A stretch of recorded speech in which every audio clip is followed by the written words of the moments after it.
आकांक्षा की शादी किशनगढ़ नाम के गांव में धीरज के साथ हुई। घर में आकांक्षा के सास ससुर और एक ननद थी जिसका नाम था रुचि। वैसे तो घर में सब मिलजुल कर ही रहते थे, पर रुचि का स्वभाव थोड़ा अलग था। वो किसी भी व्यक्ति की कमियों की खिल्ली उड़ाती थी। एक दिन आकांक्षा और धीरज बाहर घूमने जा रहे थे। आकांक्षा ने बहुत ही अच्छी सी साड़ी पहनी थी। अरे वाह बहू, तू तो इस साड़ी में बहुत सुंदर लग रही है। थैंक यू मम्मी जी। तभी रुचि वहां आ जाती है। रुचि आकांक्षा को देखती है तो उसे उसकी साड़ी बिल्कुल भी पसंद नहीं आती। आय हाय भाभी, ये कैसी साड़ी पहनकर जा रही हो आप? बिल्कुल भी अच्छी नहीं लग रही।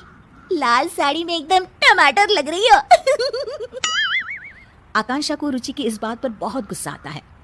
ए रुचि, तुम इस तरह से मेरी खिल्ली मत उड़ाओ, समझी? छोटी हो छोटी ही रहो।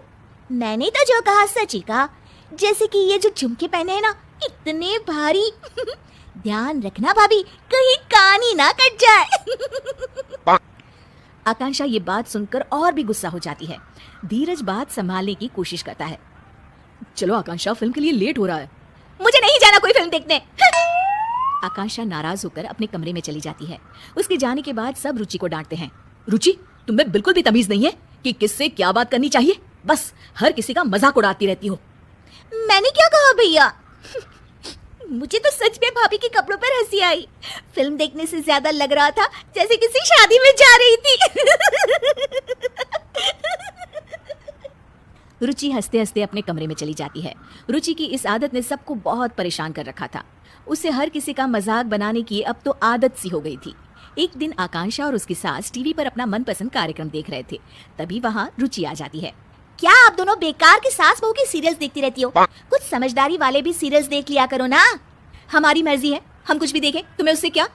भाभी, सच क्यों नहीं कहती कि इन सीरियल्स के अलावा कुछ देखने का आप लोगों के पास दिमाग ही नहीं है? रुचि हंसने लग जाती है और इतना कहकर वो वहाँ से चली जाती है। रुचि भी ना कभी कभी तो हद ही करती है। पता नहीं अपने आप को क्या समझती है। कोई बात नहीं मम्मी जी, कल इसकी सहेलियां आ रही है ना, उनके सामने ये बहुत समझदार बनती है। अच्छा सबक सिखाएंगे इसको। तुम सही कह रही हो बहू, सबक तो इसे सिखाना ही होगा। अगले दिन रुचि की कॉलेज की सहेलियां उसके घर आती है। उनके सामने रुचि बहुत ही अच्छे तरीके से बर्ताव कर रही होती है। मैंने प्रेमचंद की नॉवेल पढ़े हैं। कोमल, गरीबी के ऊपर उन्होंने काफी अच्छी कहानियां लिखी है। तुम्हें तो साहित्य कला की काफी जानकारी है रुचि। कल हमारे कॉलेज में साहित्य पर एक वर्कशॉप होने वाला है, तुम चलोगी ना? बिल्कुल चलूंगी कोमल। अरे राधिका, तुम तो कुछ ले ही नहीं रही हो। रुको, मैं तुम्हारे लिए कोल्ड ड्रिंक लेकर आती हूँ। अरे नहीं, मैं खुद ले लूंगी। अरे मैं ले आती हूँ ना, तुम यहीं रुको। रुचि को अपनी सहेलियों से इतने अच्छे से बातें करते देख आकांक्षा अपनी सास से कहती है, ये देखिए मम्मी जी, अपनी सहेलियों के साथ कितना अच्छा बर्ताव करती है। हाँ, बस अपने घर वालों को ही कुछ नहीं समझती। तभी आकांक्षा को एक तरकीब सूझती है। मुझे एक तरकीब सूझी है मम्मी जी, चलो इसको अभी सबक सिखाते हैं। अच्छा, चल चल बहू। आकांक्षा सबके लिए नाश्ता लगा रही होती है और जानबूझकर हर चीज को मिला देती है। कोल्ड ड्रिंक को कप में डाल देती है।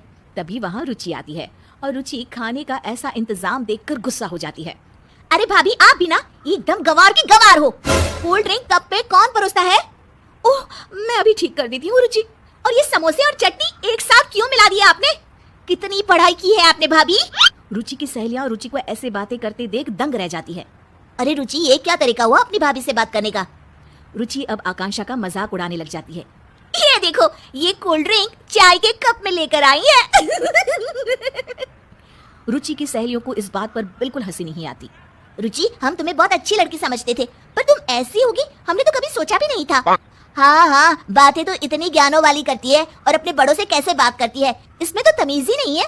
हम तो चले भाई, और आज से तुम हमारे ग्रुप में भी नहीं रहोगी। पहले लोगों से बात करने का ढंग सीख लो, फिर कुछ और सीखना।